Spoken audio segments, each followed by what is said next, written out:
Voltamos a apresentar Plenitude. Produção Seja Barra. Apresentação Iraci Campos. Estamos de volta no segundo bloco do nosso programa e aqui batendo um papo delicioso, falando, é claro, sobre os enfrentamentos dos conflitos familiares, que isso sobra para todo mundo, com certeza.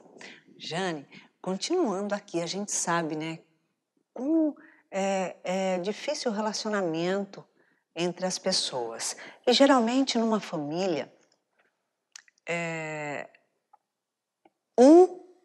geralmente se dá com outro, mas tem vários que não se entendem, ou pelo menos tem vários que até se entendem, mas tem um que chamam de ovelha negra, peixe fora d'água, enfim, ele jura que não faz parte daquele núcleo, daquela sintonia, daquele nada, e tudo que a família conversa, que a família se entende, se entrosa, ele simplesmente acha que é o avesso de qualquer coisa que ele pensa, que ele imagina, E aí a gente sabe que vai aumentando os conflitos, até que ele procura se afastar e se isolar. Quando ele se isola, se afasta, ele não sente falta daquele núcleo de família.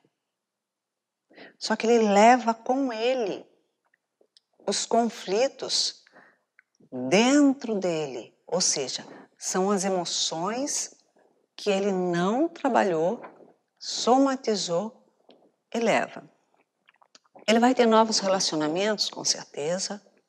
Ele vai se casar, vai constituir o seu núcleo familiar, mesmo que se mantenha distante, isolado, esqueceu aquela parte de familiares dele. Mas esses conflitos estão bem acentuados, marcados ali, cravejados nele. E vai chegar um momento que ele vai começar a botar para fora, ele vai começar a externar naquele núcleo que ele constituiu. Só que ele não sabe que isso é uma sombra, é algo que está escondidinho lá atrás de algo que ele não se resolveu naquela família.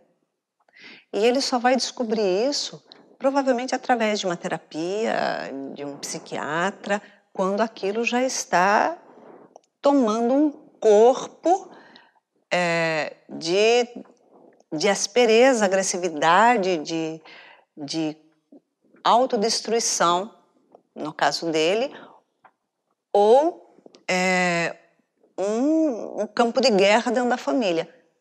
Será que você acha que ele vai compreender que aquilo não é daquele momento, é esse conflito que ele está despejando em cima de todo mundo e lançando naquele meio?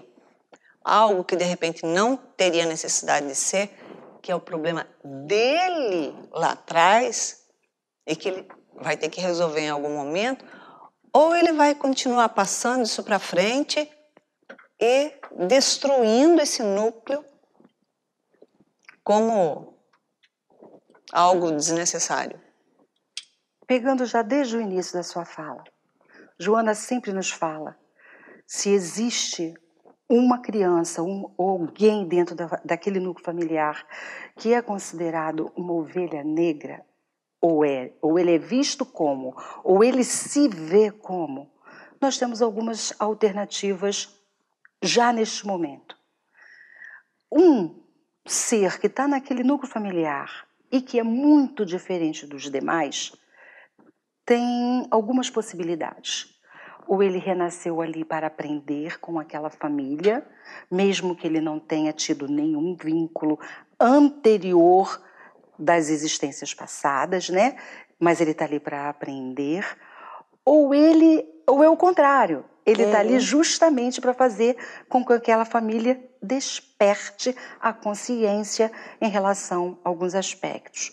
Dentro das observações psicológicas destes comportamentos, a gente já entende que aquele que é considerado a ovelha da família é aquele que reflete todas as dificuldades de todo o núcleo. E às vezes só aquela pessoa é que mostra, né? É que demonstra.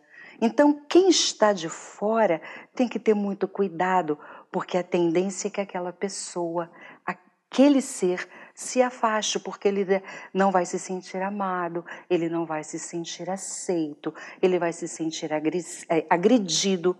Um peixe fora d'água mesmo, como a gente costuma dizer. Mas vamos imaginar essa situação que você colocou e que nada disso foi percebido enquanto ele era criança, foi crescendo, saiu daquela família, entendeu que não fazia parte dela e que precisava fazer da vida dele alguma coisa separada. O que isso tem a ver com o que nós estamos falando e com o que Joana de Ângelis nos fala todo o tempo? Qual é o processo? É o do autoconhecimento. Com certeza. Se eu estou considerando alguém ovelha, ou eu estou me considerando a própria ovelha, o que eu preciso aprender com isso? Que a pessoa acaba se considerando um monstro. Exatamente, ali. Eu estou fora, não sou aceito, eu não sou amado. E todos nós desenvolvemos conflitos dessa natureza.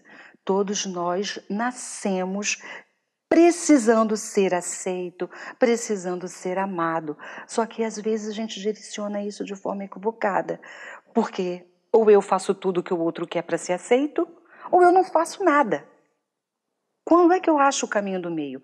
Quando eu começo a entrar no processo do autoconhecimento para poder me entender e saber o que é que está acontecendo comigo. Se isso não foi feito naquele núcleo inicial, e vai se refletir no outro que vai ser construído, vai ter que pedir ajuda, não tem jeito. Às vezes chega num momento em que tem que ter, ajuda terapêutica, ela é absolutamente necessária. Exatamente. E a gente costuma dizer que o que me leva para o auxílio do terapeuta é o meu lado sadio. O meu lado doente diz, não vá, eu não preciso disso. Então, o meu lado doente me torna egoísta, arrogante, dono do meu pedaço. Então, mesmo que eu esteja sofrendo, porque às vezes a gente desenvolve umas questões no nosso psiquismo que a gente não consegue entender, mas é assim. E muitas vezes, machucado, ferido, eu quero amar, mas só consigo agredir. Sim. E aí eu vou transferindo para aquele núcleo, para aquelas pessoas, todas as questões que não foram resolvidas no passado. Um passado que pode ser de existências passadas, mas um passado que pode ser desta existência. Apenas desta. E nós não conseguimos resolver. E aí o que acontece? Isso só vai passando de pai para filho, de filho para pai, de mãe para filho, num ciclo que ao invés de se tornar virtuoso, ele é sempre um ciclo vicioso.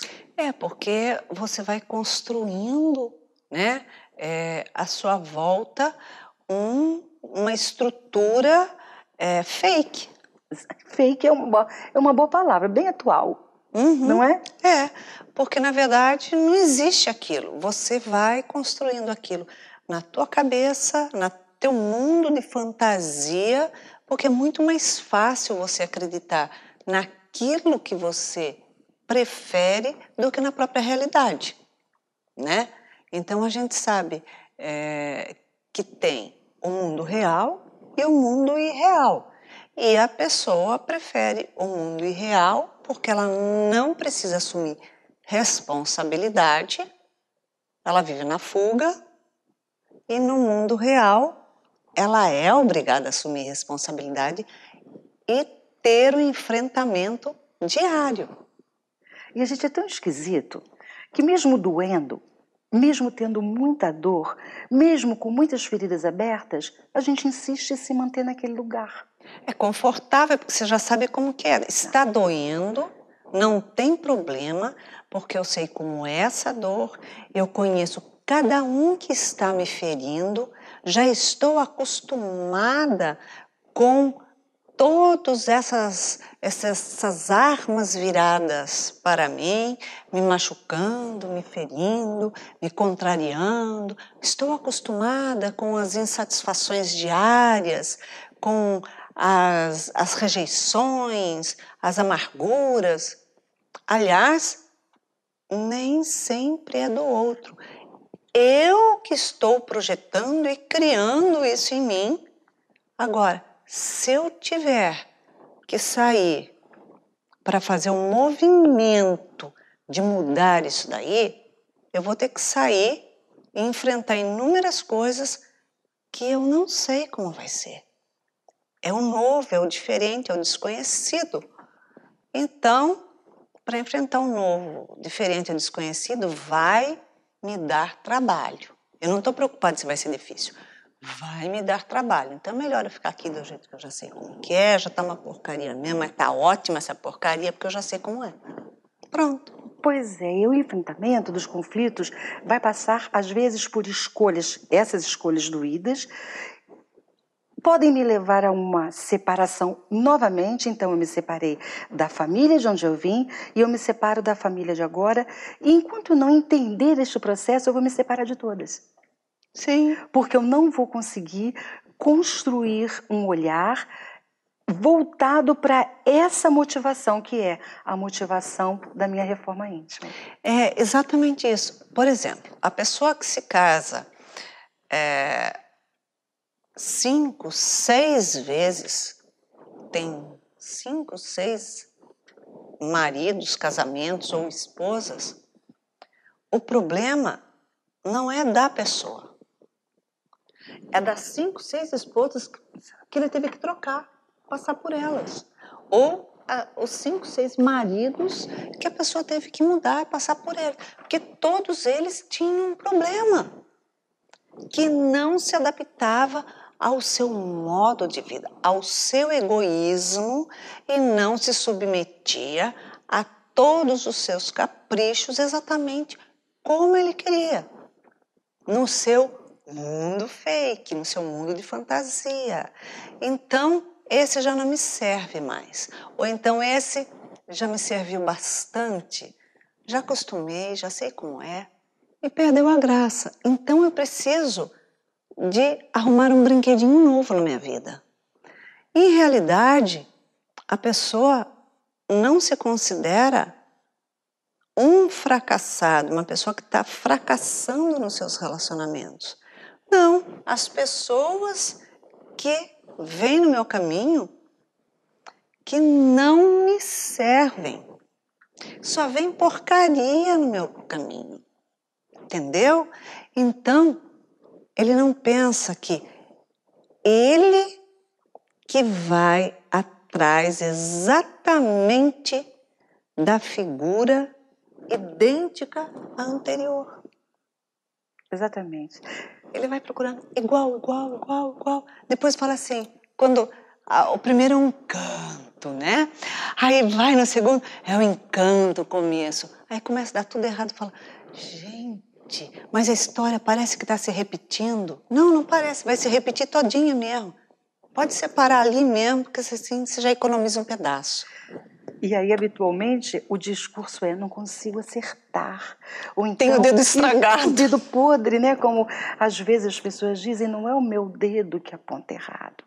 O meu dedo vai continuar apontando para a mesma direção enquanto eu não aprender a lidar com as minhas próprias questões. E questões que a gente às vezes vem trazendo de forma muito repetida, por ignorância ou por rebeldia. Joana sempre fala isso, a gente é recalcitrante por 2 causas básicas, por ignorância ou por rebeldia ou teimosia. E algumas coisas a gente já sabe, então a gente é realmente teimoso, rebelde. Embora eu ainda considere, de alguma forma, que teimosia e rebeldia, naquilo que eu continuo dando murro na ponta da faca, é uma forma de ignorância.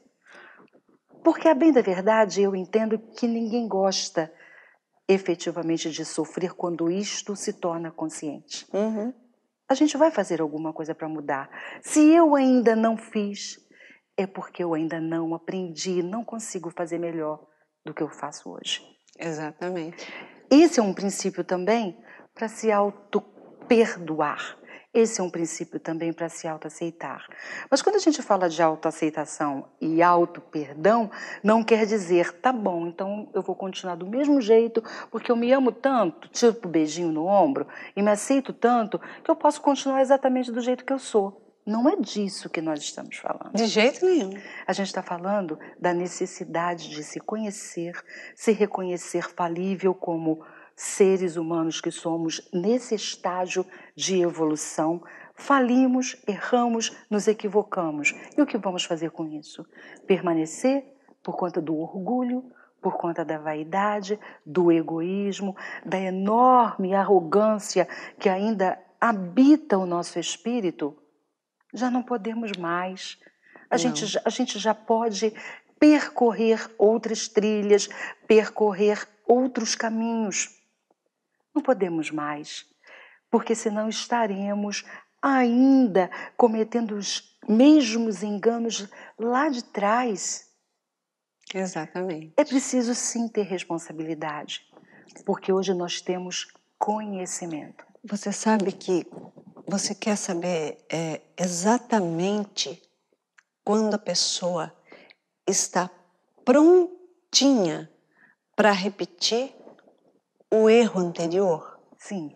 No momento exato que ela diz assim: chega, eu não quero saber de ninguém mais na minha vida, não quero namorar mais ninguém, pronto, eu vou dar um tempo, vou ficar um tempo sem ninguém, porque já arrumei 2, 3 encrencas, 4 seguidas, né? E só daqui um tempo que eu descansar, que, sabe, esfriar a cabeça e tal, é que eu vou voltar a namorar. É exatamente o tempo que ela está prontinha e que ela vai arrumar um tropeço idêntico na vida dela. Porque ela não pensou em parar, fazer um mergulho interior e falar: o que é que eu estou indo buscar, que eu estou trazendo a mesma coisa, idêntica uma a outra no meu caminho? Não. Então, como ela enroscou 3 vezes, tudo parecido, todas as mesmas coisas, ela fala assim: ah, então agora eu vou parar porque eu não quero mais ninguém. Chega de arrumar enrosco de beira de rio, chega de dar cabeçada, chega de arrumar drogado na minha vida, chega de arrumar não sei o quê, chega de arrumar não sei o quê. Pronto, não quero mais namorar ninguém durante 1 ano, 2 anos. Conta 30 dias. A bem da verdade... Já se enroscou com uma encrenca pior. Não é a bem da verdade? Nós somos especialistas em fuga. Uhum. Nós sempre arranjamos um atalho qualquer para fugir de nós mesmos. E dá uma desculpa incrível. E a gente consegue justificar de forma muito brilhante. Mas nós, na verdade, a gente não está criando uma justificativa para o outro, a gente está criando uma justificativa para nós mesmos. A gente está querendo enganar a si mesmo, porque o outro a gente não engana. A si mesmo, exatamente. Então, nós fazemos essas fugas espetaculares, achando que estamos mudando uma realidade, quando, na verdade, a gente só está mudando um cenário externo. E não está mudando aquilo que precisa ser mudado, que precisa ser transformado. Nós somos especialistas nessas fantasias, nesses equívocos, em colocar véus por sobre todo o nosso corpo, nos nossos olhos, na nossa mente, para quê? Não vou fazer, não quero, e eu me recuso. E às vezes não é, às vezes não, né? Na maioria das vezes não é uma recusa consciente, é uma recusa inconsciente. Porque conscientemente eu digo que eu quero acertar. E procurando. Está procurando. Fazendo as mesmas coisas. Como que eu quero acertar? Se eu estou fazendo sempre do mesmo jeito. A resposta vai vir idêntica. A resposta vai ser a mesma. Então, com relação aos enfrentamentos, né, que nós começamos o nosso encontro hoje falando dos enfrentamentos dos conflitos familiares, existem conflitos, eles começam em nós. Com certeza. Existem conflitos. Aí quando a gente encontra todos eles, o nosso, do outro, e... Exatamente. Então, quando a gente olha, a gente sempre diz assim, quando o outro está fazendo alguma coisa que você se sente aborrecido, irritado, magoado, ressentido, porque isso é um sinal. Muita irritação, muita mágoa, muito ressentimento não tem a ver com o outro, tem a ver com a gente mesmo. Nunca tem a ver. Enquanto eu estiver terceirizando essa responsabilidade... É mais fácil, né? Eu ainda não encontrei o caminho que eu precisava encontrar para trabalhar os conflitos familiares. A Anísia, ela diz assim, que quando nós começamos a fazer aquele movimento de que o outro é o problema na vida da gente, que nós estamos cansados do outro, estamos sempre nos magoando, ou melhor, o outro está nos causando mágoa.